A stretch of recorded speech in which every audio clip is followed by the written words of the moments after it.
பழத்தோட்ட ஊழியங்கள், கர்த்தரருளின ஊழியங்கள். திராட்சை பழத்தோட்ட ஊழியங்கள், கர்த்தரருளின ஊழியங்கள். அவரில் இழைத்திருந்து கனி கொடுப்போம், கர்த்தர் வாய்க்க செய்வார். அவரில் இழைத்திருந்து கனி கொடுப்போம், கர்த்தர் வாய்க்க செய்வார். துதி உமக்கே, துதி உமக்கே, துதி உமக்கே என்றுமே என்றும். துதி உமக்கே, துதி உமக்கே, துதி உமக்கே என்றுமே என்றும். துதி உமக்கே என்றுமே என்றும். துதி உமக்கே என்றுமே. சிறியவனை பொழுதிலிருந்தும் எளியவனை குப்பையிலிருந்தும் எடுத்து உயர்த்தி ராஜாக்களோடும் பிரபுக்களோடும் அதிருக்கு செய்கிற அருமை ஆண்டவர் இயேசு கிறிஸ்துவின் இனிதான நாமத்தினாலே இந்த சத்தத்தை கேட்கின்ற அனைத்து தேவனுடைய பிள்ளைகளுக்கும் என்னுடைய அன்பான வாழ்த்தல்கள். நீங்கள் கோடா கோடியாய் பெருகுவீர்களாக, உங்களுடைய பிள்ளைகள் கோடா கோடியாய் பெருகுவார்களாக என்று வாழ்த்துகின்றேன், ஆசீர்வதிக்கின்றேன். பிரித்துக்குரியவர்களை கர்த்தருடைய பிரதான கிருபையினாலே இந்த நாள் மட்டும் அவருடைய உன்னதமான பணியை செய்யவும், அந்த ஊழியத்தின் மூலமாக அநேகர் ஆசீர்வதிக்கப்படவும் கர்த்தர் கிருபை பாராட்டியிருக்கின்றார். நமது ஊழியங்களிலே கூட்டங்களுடைய நிறைவிற்கு பிறகு எல்லாருக்காகவும் நாம் தனித்தனியாக ஜெபித்து வருவதை வழக்கமாக நாம் வைத்திருக்கின்றோம். பிரித்துக்குரியவர்களே, அநேகர் இந்த ஜெபத்தின் மூலமாக விடுதலை பெற்று புதுவாழ்வு அடைந்து வருகிறார்கள். வருகிற சனிக்கிழமை கர்த்தர் சித்தமானால் நமது தமிழ்நாட்டின் தலைநகரமாகி சென்னைக்கு நாம் வருகிறோம். அங்கே வந்து கட்டப்பட்ட ஜனங்களுக்காக ஜெபிக்க நான் ஆயத்தமாக இருக்கின்றேன். பிரித்துக்குரியவர்களை காலை 10 மணிக்கு பல்லாவரம் பம்மல் C1 காம்ப்ளெக்ஸில் வைத்து விடுதல் கூட்டங்கள் நடைபெறும். கூட்டத்தின் இறுதியில் சகோதரர் மகள்ராஜ் அவர்கள் நல்ல விருந்தை உங்களுக்கு அளிப்பார்கள். எல்லாருக்காகவும் அடியார் ஜெபிப்பேன். மாலை 6 மணிக்கு பாலர் கல்வி நிலையம் BKN வேப்பேரி புரஷவாக்கத்தில் இருக்கிறது. வடசென்னை ஜனங்களுக்காக அனிதா மெட்ரிகுலேஷன் ஸ்கூல் என்று சொல்லி அங்கே குறிப்பிடப்பட்டிருக்கும். நீங்கள் அங்கே வடசென்னை ஜனங்கள் வந்து கூட்டத்தில் பங்கு பெற்று ஆசீர்வதிக்கப்படும்படியாக உங்களை அன்போடு கூட நாம் அழைக்கின்றோம். பிரித்துக்குரியவர்களே, இப்படியாக சென்னையில் நடைபெறுகிற இந்த கூட்டங்களை சென்னையிலிருந்து நம்முடைய நிகழ்ச்சிகளை திறந்தோறும் பார்க்கிற பிள்ளைகள் பயன்படுத்தி கொள்ளும்படியாக வந்து பங்கு பெறும்படியாக உங்களை அன்போடு கூட அழைக்கின்றோம். அது மாத்திரமல்ல, கர்த்தருக்கு சித்தமானபடி இந்த நாட்களிலே நாம் அடைக்கலான் குருவி எனப்பட்ட இந்த முதியோர் இல்லத்தை நாம் நடத்தி வருகிறோம். அதில் அநேகர் சேர்ந்து பயன்பெற்று வருகிறார்கள். தினந்தோறும் அவர்களுக்காக ஜெபம் நடந்து வருகிறது.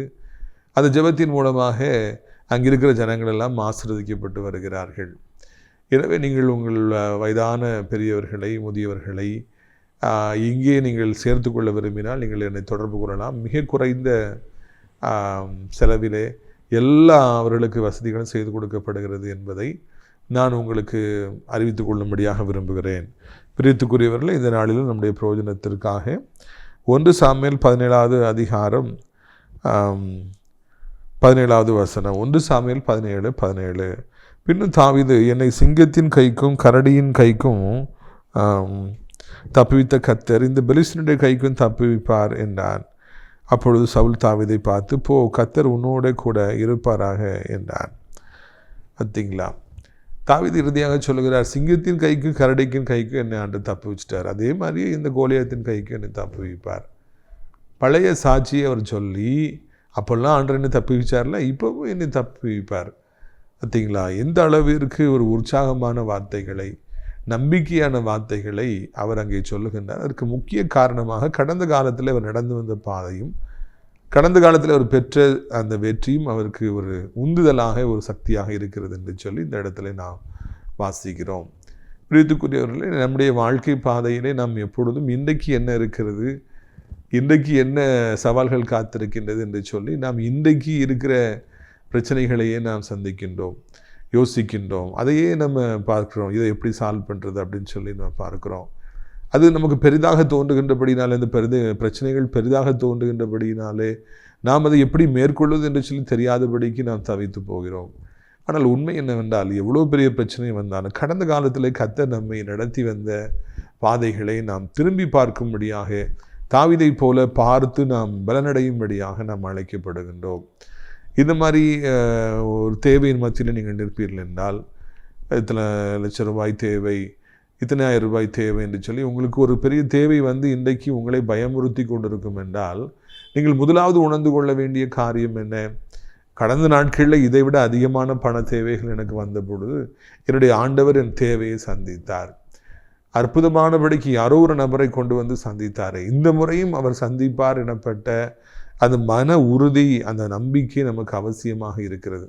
அது எப்பொழுது நாம் கடந்த காலத்தை திரும்பி பார்க்கிறோமோ அப்பொழுதுதான் அப்படிப்பட்ட நம்பிக்கையும் தைரியமும் நமக்கு வருவதாக இருக்கின்றது. பிரியத்துக்குரியவர்களே, நாம் திரும்பி பார்க்கவில்லை என்றால் அப்படிப்பட்ட நம்பிக்கையை நாம் பெற்றுக்கொள்ள முடியாது என்பதை முதலாவது நாம் உணர்ந்து கொள்ள வேண்டும். ஆண்டவர் இஸ்ரவேல் ஜனங்களை அவர் எகிப்திலிருந்து தன்னுடைய ஓங்கிய பயத்தோடு விடுவித்து 40 வருடங்கள் எத்தனையோ அதிசயங்கள் அற்புதங்களை வனாந்திரத்தில் செய்து அதன் பிறகு இஸ்ரவேலுக்குள்ளே, அதாவது கானானுக்குள்ளே, இன்ப கானானுக்குள்ளே அவர்களை நடத்துகிறார். அந்த 40 வருடத்திலே ஆண்டவர் செய்த நன்மைகள், அதிசயங்கள் கொஞ்சம் நெஞ்சம் கிடையாது. முக்கியமாக வானத்திலிருந்து மன்னாவை அவர் பொழிந்து அவர்களுக்கு எல்லா விதத்திலும் அவர்களுக்கு எல்லா ஆசீர்வாதத்தையும் கொடுத்தார் என்று சொல்லி நாம் காண்கின்றோம். மன்னா என்பது சாதாரணமான காரியம் அல்ல, அவர்கள் உழைத்து கிடைத்த காரியம் அல்ல.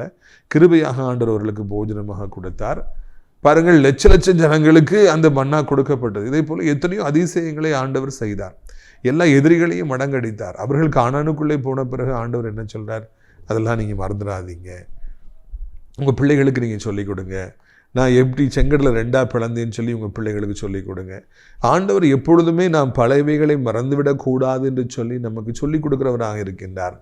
வீட்டுக்குரிய சாத்தானும் நீ பழையவைகளை மறந்து போ என்று சொல்லி பழையவைகளை நாம் மறந்து போகும்படியாக அவன் அங்கே கிரியை செய்கின்றவனாக இருக்கிறான் என்பதை புரிந்து கொள்ள வேண்டும். பழையவைகளை நாம் மறந்துவிட்டால் நமக்குள்ளே பெருமை வந்துவிடும். நாம் எங்கிருந்து வந்தோம் என்பது நமக்கு மறந்துவிட்டால், நாம் பட்ட ஆரம்ப காலத்தில் பட்ட பாடுகளை எல்லாம் மறந்துவிட்டால், நாம் இப்பொழுது நம்முடைய வாழ்க்கை பிரயாணத்தில் நாம் ஆண்டவருக்கு தூரமானவர்களாக நாம் மாறிவிடுவோம். யாரெல்லாம் பழையவைகளை இன்னமும் நினைக்கின்றார்களோ அவர்களில் தாழ்மை இருப்பதை காண்கின்றோம், அவர்களில் அன்பு இருப்பதை நாம் காண்கின்றோம். அவர்கள் இன்னமும் கிறிஸ்துவுக்கு பிரியமான பாத்திரங்களாக இருப்பதையும் ஆண்டவர் அவர்களை எடுத்து பயன்படுத்துவதையும் கூட நாம் காண முடியும். பிரியத்துக்குரியவர்களே, இந்த ஊழியத்தின் பாதையிலே இப்படியாக நான் கடந்து போகின்ற பொழுது எத்தனையோ தேவனுடைய பிள்ளைகள் தங்கள் ஆரம்ப காலத்தில் பட்ட பாடுகளை சொல்லி, கஷ்டங்களை சொல்லி, இந்த ஊருக்கு நான் ஒன்றுமில்லாதவனாக நான் வந்தேன், எனக்கு சாப்பாடு இல்லாமல் இருந்தது, எனக்கு தங்குவதற்கு இடம் இல்லாமல் இருந்தது, என்னை ஏற்றுக்கொள்வதற்கு யாருமே இல்லாமல் இருந்தார்கள், ஆனால் இன்றைக்கு ஆண்டவர் என்னை இவ்வளவு ஆசீர்வதித்திருக்கிறார், என்னை இவ்வளவு வைத்திருக்கிறார் என்று சொல்லி அநேகர் சாட்சி சொல்லி நான் கேள்விப்பட்டிருக்கிறேன். அதற்காக நான் ஆண்டவரை நான் துதிக்கின்றேன். பிரியத்துக்குரியவர்களே, நாம் எங்கிருந்து வந்தோம் என்பதை நாம் மறந்து போகவே கூடாது. நம்மை மனிதனாய் மாற்றுவதும் தேவனுடைய நாமத்திற்கு மகிமை நம்முடைய வாழ்க்கையின் மூலமாய் உண்டாவதும் பழையவைகளை நாம் திரும்பி பார்ப்பதுதான் என்பதை நான் உங்களுக்கு ஞாபகூட்டும்படியாக விரும்புகிறேன். நான் எத்தனையோ வருடங்களுக்கு முற்பாடு ஆசிரியத்தில் கிறிஸ்துமஸ்க்காக படித்து முடித்து விட்டு வந்த பொழுது அப்பொழுது எனக்கு அந்த காலங்கள் மிகவும் கடுமையான காலங்களாக இருந்தது. சாப்பாடு இல்லாதபடிக்கு 15 நாட்கள் நான் மாடினேன். அந்த பசியோடு தான் நான் ஆசிரியத்திற்கு வந்தேன். அதன் பிறகும் கூட அந்த நாட்களில் கிறிஸ்துமஸ் காலங்களிலே எவ்வளவோ கஷ்டங்களை நானும் எனது குடும்பத்தாரும் சந்தித்தோம். பிரியத்துக்குரியவர்களே, அப்பொழுதெல்லாம் வாழ்க்கை மிக கடினமாக இருந்தது. ஒரு அடியை எடுத்து வைப்பது கூட கடினமான ஒரு காரியமாக இருந்தது. யோசித்து பாருங்கள், ஒரு ஸ்டெப்பு கூட எடுத்து வைக்க முடியாது. ஒரு நேரம் உணவு கூட ரொம்ப பெருசாக இருந்தது. எல்லாம் எதிராக இருந்தது, எல்லாரும் எதிராக இருந்தார்கள். வருமானத்துக்கான வழியே இல்லாமல் இருந்தது. ஆனால் பாருங்கள், ஆண்டவர் எவ்வளோ பெரிய காரியங்களே அதெல்லாம் யோசித்து பார்க்கும்போது இப்போ செஞ்சுருக்கார், எவ்வளோ ஆசீர்வதித்திருக்கிறார். அந்த நாட்கள்லாம் எவ்வளவு கஷ்டமாக இருந்தது. ஐயோ, எவ்வளவு வாலிபத்தில் எவ்வளவு கஷ்டங்களை அனுபவிக்க வேண்டியிருந்தது. ஆனால் ஆண்டவர் இன்றைக்கு இவ்வளவு ஆசீர்வதித்திருக்கிறார். நான் எப்பொழுதெல்லாம் அதை நினைக்கின்றேனோ அப்பொழுதெல்லாம் கண்களில் கண்ணீர் வரும். ஆண்டவர் அவ்வளவு கஷ்டத்தின் மத்தியில் இருந்த அடியாரை இன்றைக்கு ஆசீர்வதித்து எடுத்து பயன்படுத்தி வருகின்றீரே. பிரியத்துக்குரியவர்கள், இதைத்தான் நீங்கள் மறந்துவிடக்கூடாது என்று சொல்லி உங்களை அன்போடு கூட நான் கேட்டுக்கொள்கிறேன். பிரியத்துக்குரிய, நம்முடைய வாழ்க்கையில் நம்முடைய பழையவைகளை நான் நினைக்க தேவனிடத்தில் நம்ம அன்பு பெருகும். ஆண்டவர் மீது நமக்கு இன்னும் அதிகமான விசுவாசம் நமக்கு வரும். அந்த விசுவாசம் இருக்கும் பொழுது எத்தனை பிரச்சனைகள் புதிதாக வந்தாலும் அப்பொழுதெல்லாம் நடத்திய தேவன் இப்பொழுது என்னை நடத்த மாட்டாரா என்கிற ஒரு நிச்சயம் நம்முடைய மனதிற்குள்ளாக வரும். பிரியத்துக்குரியவர்களே, இந்த பூமியிலே மனிதர்களை நம்பி நாம் வாழலை, அப்படி தானே? நம்ம யாராவது மனுஷனை நம்பி இந்த பூமியில் வாழ்கிறோமா? இல்லைன்னா அவங்க ஹெல்ப் பண்ணுவாங்க, இவங்க ஹெல்ப் பண்ணுவாங்கன்னு சொல்லிட்டு நம்ம வாழ்கிறோமா? இல்லவே இல்லை. பிரியத்துக்குரியவர்களே, நாம் ஆண்டவரை நம்பி தான் வாழ்கிறோம் என்பதை உங்களுக்கு நான் நினைவூட்டும்படியாக விரும்புகின்றேன். ஆண்டவர் தான் நம்மளுக்கு கரம் பற்றி கொண்டு வந்திருக்கிறார், இவ்வளோ தூரம் நடத்தி இருக்கிறார், இவ்வளோ தூரம் நம்மை பாதுகாத்திருக்கிறார். எத்தனையோ பிரச்சனைகள், போராட்டங்கள் வந்த பொழுதும், வியாதிகள் வந்த பொழுதும், எத்தனை எதிர்பாராத நிகழ்ச்சிகள் வந்த பொழுதும் கர்த்தர் நம்மை கரம் பற்றி நடத்தி கொண்டு வந்தார் அல்லவா?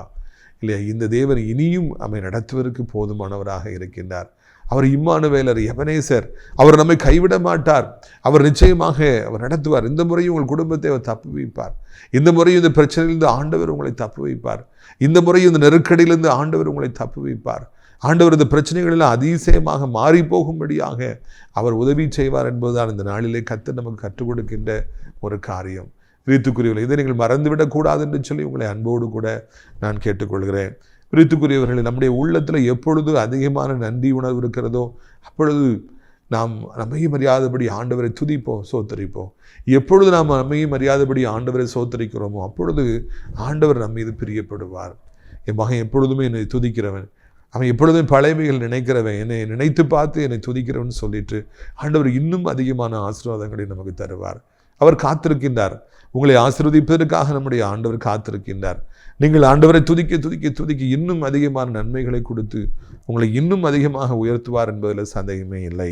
பிரியத்துக்குரியவர்களை பாருங்கள். 1 சாமுவேல் 17வது அதிகாரம் 38வது வசனம். சவுல் தாவீதுக்கு தன் வஸ்திரங்களை உடுத்து வைத்து வெண்கலமான ஒரு சீராவை அவன் தலையின் மேல் போட்டு ஒரு கவசத்தையும் அவனுக்கு தரிப்பித்தான். பார்த்தீங்களா? உடனே சவுல் சொல்றாரு, போ, கர்த்தர் உன்னோட கூட இருப்பாராக என்றார். போப்பா, கர்த்தர் கூட இருப்பார். முதல்ல போக முடியாது, உன்னை அனுப்ப முடியாது, நீ சரிப்பட மாட்ட, அவன் பெரிய ஆள், நீ சின்ன பையன் அப்படின்னு சொல்லி நெகட்டிவாக பேசின அதே ராஜா இப்போ சொல்கிறார், நீ போப்பா, கர்த்தர் கூட இருப்பார் அப்படின்னு சொல்லிட்டு. பிரியத்துக்குரியவர்களே, நீங்கள் கவனிக்க வேண்டும். நீ போ, கர்த்தர் கூட இருப்பார், நீ அவனோட யுத்தம் பண்ணு, ஆண்டவர் உனக்கு வெற்றி தருவார்னு சொல்லி அந்த சாட்சியை கேட்ட மாத்திரத்தில் அங்கே சவுல் ராஜா சொன்னார் என்று சொல்லி இந்த இடத்துல நான் காண்கின்றோம். இதைத்தான் நம்முடைய வாழ்க்கையில் நாம் புரிந்து கொள்ள வேண்டும். சாட்சி உள்ளத்தை தொடும். நீங்கள் யாரிடத்தில் ஆண்டவர்கள் நடத்திய விதத்தை குறித்து சொன்னாலும் அவருடைய உள்ளம் தொடப்படும் என்பதை நான் உங்களுக்கு நினைவூட்டும்படியாக விரும்புகின்றேன். பிரியத்துக்குரியவர்களே, நீங்கள் யோசித்து பாருங்கள், எத்தனை பேர்கள் இந்த மாதிரி சாட்சியால் தொடப்பட்டிருக்காங்க தெரியுமா? ஒரு ஊழியம் நடக்குன்னா அதில் பாடல்கள் உண்டு, ஆராதனை உண்டு, மியூசிக் உண்டு, இந்த மாதிரி நல்ல செய்திகள் உண்டு, ஜெபங்கள் உண்டு. தேவநாமம் பல விதங்களில் மகிமைப்படுகிறது, ஜனங்கள் பல விதங்களில் விடுதலை அடைகிறாங்க. சில நேரங்களில் இதுபோல் சாட்சிகள் தைரியத்தை தருகின்றன, விசுவாசத்தை தருகின்றன. அந்த பிரதர் இப்படி சொல்கிறாங்களே, அந்த சிஸ்டர் இப்படி சொல்கிறாங்களே, அவங்களுடைய வாழ்க்கையில் ஆண்டவர் அற்புதம் செஞ்சுருக்காரு, ஆபத்து வந்த பொழுது கர்த்தர் பாதுகாத்திருக்கிறாரு, என்னையும் பாதுகாப்பார், எனக்கும் ஒரு அற்புதம் செய்வார். அதுதான் சாட்சியுடைய வல்லமை. பிரியத்துக்குரியவர்களே, அதனால தான் கர்த்தர் நமக்கு செய்த உபகாரங்கள் நம்ம சாட்சியை சொல்ல விடாதபடிக்கு சாத்தான் தடை செய்கின்றவனாக இருக்கின்றான். நிறைய பேருக்கு பாருங்கள், சாட்சி சொல்லணும் வீட்டிலேருந்து வந்திருப்பாங்க, ஆனால் அவங்க போயிட்டு கூட்டத்தில் உட்கார்ந்தவுடனே ஒரு பயம் வந்துடும், வேண்டாம் நம்மளை ஒரு மாதிரி நினைப்பாங்க. ஒரு பயத்தை கொண்டு வருவான், வேண்டாம் நீ சாட்சி சொல்லாதே. இல்லைன்னா அவன் ஒரு மாதிரி அதைரியத்தை கொண்டு வருவான், நீ சாட்சி சொல்லாதே அப்படின்னு சொல்லிட்டு ஒரு அதைரியத்தை அவன் கொண்டு வருவான். பிரியத்துக்குரியவர்களே, நம்முடைய வாழ்க்கை பிரயாணத்தில் ஒன்றை நாம் மறந்துவிடவே கூடாது. சாட்சியை சொல்ல விடாதபடிக்கு அவன் தடை செய்பவனாக இருப்பான். ஆனால் சாட்சி சொல்லுகிற பொழுது தேவனுடைய நாமம் மகிமைப்படுகிறது. அதனுடைய விளைவு பயங்கரமானதாக, ஆசீர்வாதமானதாக இருக்கிறது. நீங்கள் இன்றைக்கு இந்த பூமியிலே மனிதர்களுக்கு முன்பதாக ஆண்டவர் செய்த கிரியைகளை சொல்லி காண்பிக்கிற பொழுது, சாட்சியை சொல்லுகிற பொழுது, பரலோகத்தில் தேவன் ஒரு நாளிலே உங்களை குறித்து தூதர்கள் மத்தியிலே அவர் சாட்சி சொல்லுகின்றவராக அவர் நிச்சயமாக இருப்பார் என்பதில் சந்தேகமே கிடையாது. ஒரு பெரிய பிரசங்கத்தை விட ஒரு சின்ன சாட்சி உள்ளத்தை தொடுவதாக இருக்கிறது, தைரியப்படுத்துகிறதாக இருக்கிறது என்பதுதான் உண்மை. பிரியத்துக்குரியவர்களே, சென்ற இடம்லாம் சொல்லுங்க, கர்த்தர் அறிந்தவங்க அறியாதவங்க எல்லாருக்கும் கர்த்தர் செய்த உபகாரங்களை சாட்சியாக சொல்லுங்க. சவுல்ராஜா தொடப்பட்டார், அதே போல் உங்கள் செய்தியை கேட்குற சவுல்கள் தொடப்படுவார்கள். உங்கள் செய்தியை கேட்குற பயந்திருக்கிற மக்கள், கலக்கத்தில் இருக்கிறவங்க கேட்டு பலப்படுவாங்க, கிறிஸ்துவின் பக்கமாக அவர்கள் நடத்தப்படுவாங்க என்பதை உங்களுக்கு நான் அறிவிக்கும்படியாக விரும்புகிறேன். பிரியத்துக்குரியவர்களை நீங்கள் புரிந்து கொள்ள வேண்டும் என்று சொல்லி உங்களை நான் கேட்டுக்கொள்ள ஆசைப்படுகிறேன். இந்த மாதிரி அவர் சொன்னோன்னே நீ போப்பா, இது யுத்தத்துக்கு போ. He's giving permission only after hearing த டெஸ்டிமனி. தங்கத்தை கொடுக்கல, இல்லை பணத்தை கொடுக்கல, இல்லை பெரிய ரெக்கமெண்டேஷன் வரல, வெறும் சாட்சி தான். அந்த சாட்சி அவருக்கு வழி உண்டாக்கிட்டு என்று சொல்லி நான் காண்கின்றோம். எனவே எந்த நேரத்தில் சாட்சி அவசியமாக இருக்கிறதோ, அதாவது தேவன் நமக்கு செய்த உபகாரங்களை எப்பொழுது நாம் சொல்ல வேண்டுமோ அப்பொழுது நிச்சயமாக நாம் சொல்ல வேண்டும் என்று சொல்லி உங்களை அன்போடு கூட நான் அழைக்கின்றேன். பிரியத்துக்குரியவர்களே, போறங்கள் அந்த வஸ்திரத்தெல்லாம் உடனே சவுல் கொடுக்குறாரு. சாட்சியை கேட்ட உடனே ஓகேங்கிறாரு. ரெண்டாவதாக தான் வஸ்திரத்தை கொடுக்குறாரு, தான் தவசத்தை கொடுக்குறாரு, தலைச்சீராவை கொடுக்குறாரு. அவர் யுத்தத்துக்கு போகும்போது சவுல் ராஜா இல்லையா, ராஜா மாதிரி ட்ரெஸ் பண்ணிட்டு போவார். பயங்கரமான யுத்த ஆயுதங்களை வச்சுருப்பார். எல்லாத்தையும் எடுத்து அங்கே தாவீதிற்கு கொடுத்தாருன்னு சொல்லி நான் காண்கிறோம். அவர் தன் சார்பாக அந்த தாவீதை அங்கே யுத்தத்துக்கு போக முடியாது அவர் பெர்மிஷன் கொடுத்து, அதுக்கு தேவையான எல்லா ப்ரொவிஷன்ஸையும் கொடுத்து அங்கே ட்ரெஸ்லாம் போட்டு விட்டு, ஒரு ஆடு மேய்க்கிற சிறுவனை அவர் அப்படியே ஒரு இராணுவ வீரனாக அங்கே மாற்றி தயார் செய்து அனுப்பலான்னு சொல்லி அங்கே அந்த காரியங்களை நடாப்பித்தார் என்று சொல்லி நான் காண்கின்றோம். தன்னுடைய ட்ரெஸ்ஸையே அவர் கொடுத்து விட்டார் என்றால் எந்த அளவிற்கு அவருக்கு அந்த உள்ளத்தில் இந்த சாட்சி கிரியேட் செய்திருக்கும், அந்த தைரியம் அவருக்கு வந்திருக்கும். நிச்சயமாக தாவீது வெற்றி பெற்று விடுவான்கிற நம்பிக்கை வந்திருக்கும் என்பதை நாம் சிந்தித்து பார்க்கும்படியாக நாம் அழைக்கப்படுகிறோம். நாம் நம்பிக்கையற்றவர்கள் ஒருவேளை வாழ்விலே வெற்றி பெறலாம் என்று சொல்லி நம்பிக்கை இல்லாமல் இருக்கிறவர்கள் கூட இதுபோல் சாட்சியை கேட்கிற பொழுது வாழலாம், கர்த்தர் எனக்கு ஆசீர்வாதத்தை தருவாருங்கிற நம்பிக்கையை அவர் கொடுக்குறாங்க, பெற்றுக்கொள்கிறாங்க. ரெண்டாவது, அவர்கள் அந்த யுத்தத்திலே வாழ்க்கையிலே சவாலில் ஜெயிக்கும்படியாக என்னவெல்லாம் செய்ய முடியுமோ அதையெல்லாம் அவர்கள் செய்கின்றார்கள். அதைத்தான் இந்த இடத்துல நான் காண்கின்றோம். பிரியத்துக்குரியவர்களே, உங்களுடைய வாழ்க்கையில் சாட்சி கேட்குறது ஓகே, ஆனால் கேட்ட பிறகு விசுவாசம் அடைந்து வாழ்க்கையில் விசுவாசத்தின் அடையாளமாக ஏதாவது காரியங்களை செய்கின்றீர்களா? கிரியை இல்லாத விசுவாசம் செத்த விசுவாசம் என்று சொல்லி நாம் வாசிக்கிறோம். நம்ம சாட்சியை கேட்டுட்டோம், நம்ம செய்தியை கேட்டுட்டோம், நமக்குள்ளே ஒரு நம்பிக்கை வந்துருச்சு, நமக்குள்ளே ஒரு தைரியம் வந்து விட்டது என்றால் அதுக்கு அடுத்தாப்புல நம்ம விசுவாசத்தோடு அடியெடுத்து முன்வைக்க வேண்டும், விசுவாசத்தோடு காரியங்களை செய்ய வேண்டும். அதுதான் மிக முக்கியமான ஒன்றாக இருக்கிறது. ஆண்டவர் கண் தெரியாத அந்த பர்தலேமேவை வா என்று சொல்லி அழைத்தார். நான் உன்னை கூப்பிட்றாரு, ஆண்டவர் கூப்பிட்றாருன்னு முதலாவது அவர் தன் வைத்திருந்த வஸ்திரத்தை எல்லாம் அவர் போட்டுவிட்டு வந்தார் என்று நான் வாசிக்கிறோம். அதாவது இந்த நாட்களிலே கண் தெரியாதவர்களுக்காக ஒரு வஸ்திரம் கொடுக்கப்பட்டிருந்தது. அதை போட்டுக்கொண்டு தான் அவர்கள் பிச்சை எடுக்க வேண்டும். அப்போது ஆண்டவர் கூப்பிட்டாருன்னு இனி எனக்கு இது தேவையில்லை, ஆண்டவர் எனக்கு கண்டிப்பாக கண் தந்து விடுவார் என்று அதை போட்டுவிட்டு அவர் வந்தாராம். ரீத்துக்குரியவர்கள் எவ்வளோ விசுவாசம் பார்த்தீர்களா? அந்த சாட்சியை கேட்ட உடனே நம்முடைய உள்ளத்தில் விசுவாசம் வருகிறது. வெற்றி எங்கே ஆரம்பிக்கிறது என்றால் விசுவாசத்தில் தான் ஆரம்பிக்கிறது. இந்த உலகத்தில் காணப்படுகிற எல்லா ஆசீர்வாதங்களுமே எங்கே ஆரம்பிக்கிறது என்று சொல்லி பார்க்கின்ற பொழுது அது விசுவாசத்தில் தான் ஆரம்பிக்கின்றது. என்றைக்கு இயேசுவை நீங்கள் விசுவாசிக்கிறீர்களோ, என்றைக்கு அவருடைய வசனத்தை விசுவாசிக்கின்றீர்களோ, என்றைக்கு இயேசு நிச்சயமாக என்னுடைய வாழ்க்கையிலே ஒரு பெரிய காரியத்தை செய்வார் என்று நம்ப ஆரம்பிக்கிறீர்களோ, அன்றைக்கு ஆண்டவர் உங்களுடைய வாழ்க்கையை அவர் பொறுப்பெடுத்து விட்டார். உங்களுக்கு சமாதானம் ஆரம்பித்து விட்டது, நல்ல காலம் ஆரம்பித்து விட்டது என்பதை நீங்கள் மறக்கக்கூடாது என்று உங்களை அன்போடு கூட நான் கேட்டுக்கொள்கிறேன். பிரியத்துக்குரியவர்களே, சவுல் ராஜாவுக்கு நம்பிக்கை வந்து விட்டது, அதனால் எல்லாத்தையும் எடுத்து கொடுத்தார், போ அப்படின்னு சொல்லி சொன்னார். நாமும் கூட விசுவாசம் உடையவர்களாக மாற வேண்டும். நெருக்கத்தில் இருப்பது உண்மைதான், கஷ்டத்தில் இருப்பது உண்மைதான், வியாதியின் பிடியில் இருப்பது உண்மைதான், வறுமையின் பிடியில் இருப்பது உண்மைதான், பொல்லாத மனிதர்கள் யுத்தம் செய்வது உண்மைதான். ஆண்டவரை நம்புங்க, ஆண்டவரை பார்த்துக்குவார். இவ்வளோ சாட்சியெல்லாம் கேள்விப்படுறேன்னு, இவ்வளோ நல்ல செய்தியெல்லாம் எனக்கு ஆர்டர் கொடுக்குறாரு, இவ்வளோ பைபிள் மூலமாக இவ்வளோ வசனம் பேசுகிறாரு, அந்த சகோதரருக்கு அப்படி பண்ணியிருக்கிறாரு, இந்த சகோதரிக்கு இப்படி செய்திருக்கிறாரு, எனக்கும் அவர் செய்வார் என்று சொல்லி நாம் நம்பிக்கையோடு கூட முன்னெடுத்து நாம் செல்ல வேண்டும். பிரியத்துக்குரியவர்களே, இதைத்தான் இந்த நாளிலே நம்முடைய ஆண்டவர் நம்ம கற்றுக் கொடுக்கின்றவராக இருக்கின்றார். விசுவாசம் கொள்ளுங்க, தைரியம் கொள்ளுங்க. நம்பிக்கையற்று இருந்தது போதும், வாழ்விலே நீங்கள் சுகத்தோடு வாழ்ந்தது போதும், நீங்கள் ஒரு 4 சுவருக்குள்ளாக இருந்தது போதும், வாழ்க்கையில் எப்பொழுதுமே அவநம்பிக்கையோடு நீங்கள் வாழ்ந்த காலங்கள் போதும். எப்பொழுதும் வெற்றியடைய வேண்டும் என்று சொல்லி ஆண்டவர் உங்களை அழைக்கின்றவராக இருக்கின்றார். சவுல் ராஜா இதுவரைக்கும் தயங்கிட்டு இருந்தார், இப்போ ட்ரெஸ்ஸை கொடுக்குறார், போ அப்படின்னு சொல்லி அவர் சொல்லுகிறார். அந்த அளவுக்கு அவருக்குள்ளே ஒரு நம்பிக்கை உண்டு என்று சொல்லி நான் காண்கிறோம். ரீத்துக்கு நம்பிக்கை இருக்கும் என்றால் அங்கே வெற்றி உண்டாகும் என்பதில் சந்தேகமில்லை. பாருங்கள், கடைசியாக நான் வாசிக்கிறோம் 1 சாமுவேல் 17வது அதிகாரம் 39வது வசனம். அவருடைய பட்டயத்தை தாவீது தன் வஸ்திரங்கள் மேல் கட்டிக்கொண்டு அதில் அவனுக்கு பழக்கம் இல்லாத நடந்து பார்த்தான். அப்பொழுது தாவீது சவுலை நோக்கி, நான் இவைகளை போட்டுக்கொண்டு போகக்கூடாது, இந்த அபியாசம் எனக்கு இல்லை என்று சொல்லி அவைகளை களைந்து போட்டு. பார்த்தீங்களா, இங்கே நான் வாசிக்கிற காட்சிகள் ஆச்சரியமாக இருக்குது. ராஜாவுடைய ட்ரெஸ்ஸை போட்டு நடந்தால் எவ்வளவு பெருமையாக இருந்திருக்கும், எல்லாரும் ஆச்சரியமாக பார்த்துருப்பாங்களே அப்படின்னு சொல்லிட்டுலாம் அவர் நினைக்கல, பார்த்துருப்பாங்க. ஆனால் அவர் அதெல்லாம் பெருசாக எனக்கு இது பழக்கம் இல்லைங்க, எனக்கு இது சரிப்படாதுன்னு சொல்லி உடனடியாக அவர் அதை களைந்து போட்டார் என்று காண்கின்றோம். யுத்தத்துக்கு போகிறதுக்கு ட்ரெஸ்ஸு ரொம்ப முக்கியம்.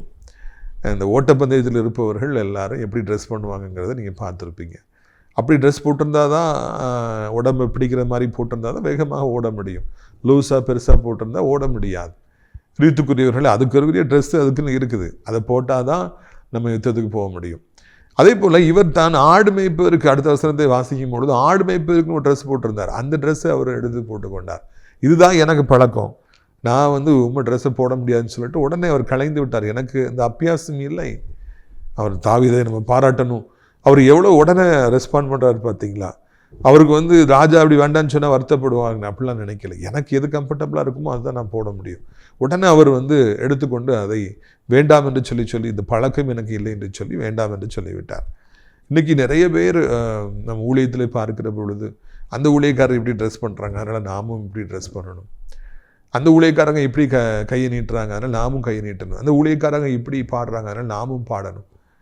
எத்தனையோ ஊழியக்காரர்கள் எனக்கு தெரியும், அவர்களுக்கு இந்த ஊழியங்கள் எல்லாம் அவங்களுக்குன்னு ஆண்டவர் ஒரு ஊழியத்தை வச்சுருப்பார். அதை விட்டுட்டு அவங்க நல்லா பண்ணுறாங்க, இந்த ஊழியத்தில் நல்லா கூட்டம் வருது, நல்லா வளர்ச்சிருக்க, நாமும் அந்த ஊழியத்தை செய்வோம். நிறைய பேர் தங்களுக்கு அபியாசம் இல்லாதவைகளை, தங்களுக்கு அழைப்பு இல்லாதவைகளை தாங்க இன்றைக்கி செய்யணும்னு சொல்லி ஆசைப்படுறாங்க. ரித்துக்குரியவர்களே, அது ஒரு காலம் வெற்றி பெறாது. அவருக்கு அந்த அழைப்பு இருக்கிறது, ஆண்டவர் நாமத்தில் அவர் செய்கிறார், அதனால் வெற்றி பெறார். அதை பார்த்து கொண்டு நாமும் அதை செய்வோம் என்று சொல்லி நினைப்போம் என்றால் நிச்சயமாக தோல்வி தான் வரும், இல்லையா? பூனை புளியை பார்த்து தன் உடம்புல சூடு போட்டு கொண்டதான். நாமும் புளி மாதிரி மாறணும்னு சொல்லிட்டு அது முடியுமா? முடியவே முடியாது. பிரியத்துக்குரியவர்களை, பூனையாக தான் இருக்கும், புளியாக தான் இருக்கும். நமக்குன்னு என்ன அழைப்பு இருக்குதோ, ஊழியத்தில் என்ன அழைப்பு இருக்குதோ அந்த காரியத்தை மாத்திரம் நாம் செய்தால் போதும். அதை மாத்திரம் நம்முடைய வாழ்க்கையிலே நம்ம உண்மை உத்தமமாக செய்தால் போதும். அதில் மாபெரும் வெற்றியை கொடுப்பார். அவங்களுக்கு இந்த அபியாசம் இருக்குது, அவங்களுக்கு இந்த வஸ்திரம் இருக்குது, அவங்களுக்கு இந்த ஸ்டைல் இருக்குது, இல்லைன்னா இந்த விதத்தில் நல்ல ஊழியம் போயிட்டு இருக்கு, நம்மளும் அதை செய்வோம் அப்படின்னு சொல்லி நினைக்காதீங்க. அதே மாதிரி பிஸ்னஸ்லேயும் கூட ஒரு சிலர் இப்படி கடை வச்சு நல்லபடியாக முன்னேறிட்டு இருக்கலாம். அதை பார்த்துட்டு நானும் அதே மாதிரி செய்வேன், நானும் அதே பிஸ்னஸை ஸ்டார்ட் பண்ணுவேன் அப்படின்னு சொல்லி நீங்கள் நினைக்காதீங்க. பிரியத்துக்குரியவர்களே, அது ஒரு காலம் வெற்றியை தராது என்பதை நீங்கள் புரிந்து கொள்ள வேண்டும்.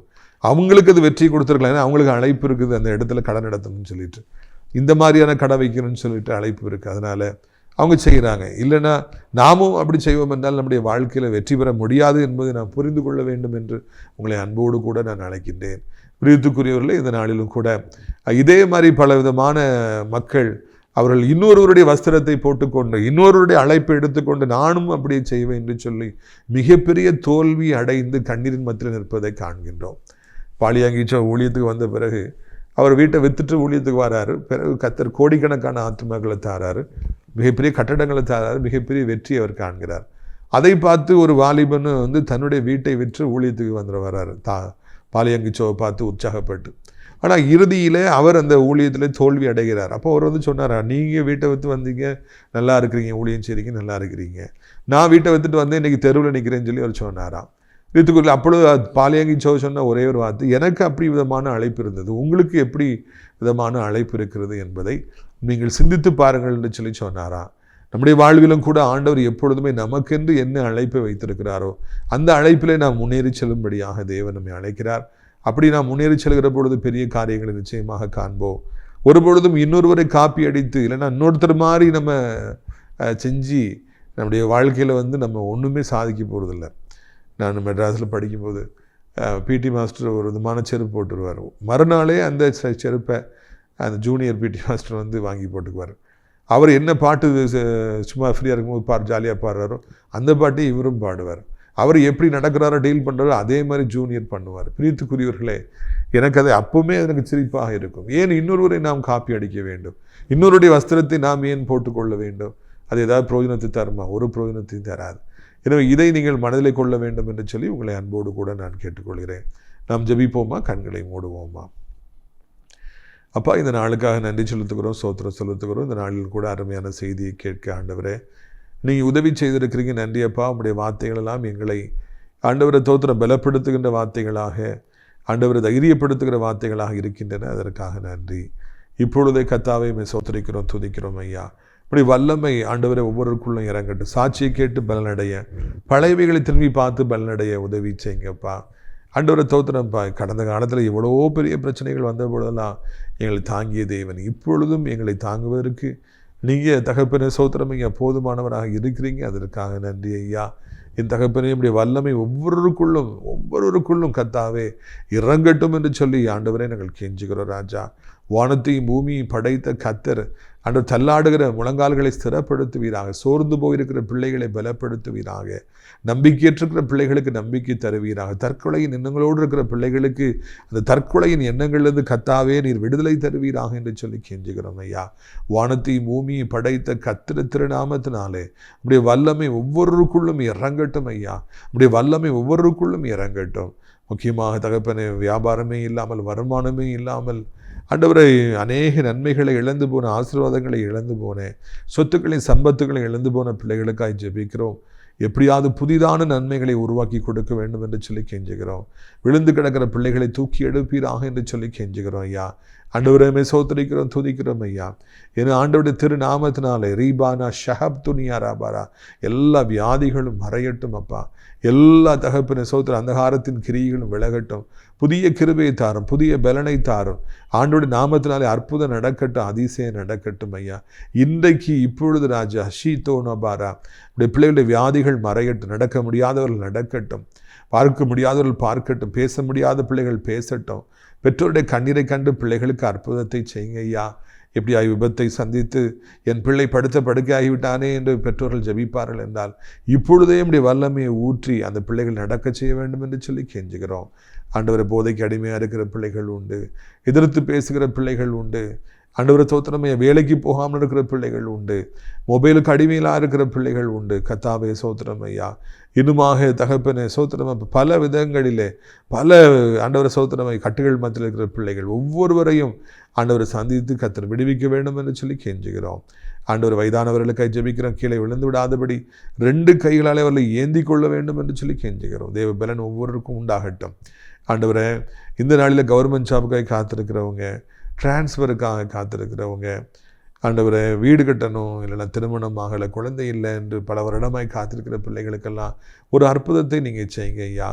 என் தகப்பனை இந்த அருமையான நாளிலும் கூட கர்த்தருடைய கண்களில் இரக்கம் கிடைக்கட்டும். ஆண்டவரை இந்த உலகம் முழுவதும் அத்தனை ஜனங்களை நீங்கள் ஆசீர்வதிப்பீராக. எங்கள் தாய் திருநாடாக இந்தியாவிற்காக ஜெபிக்கிறோம்.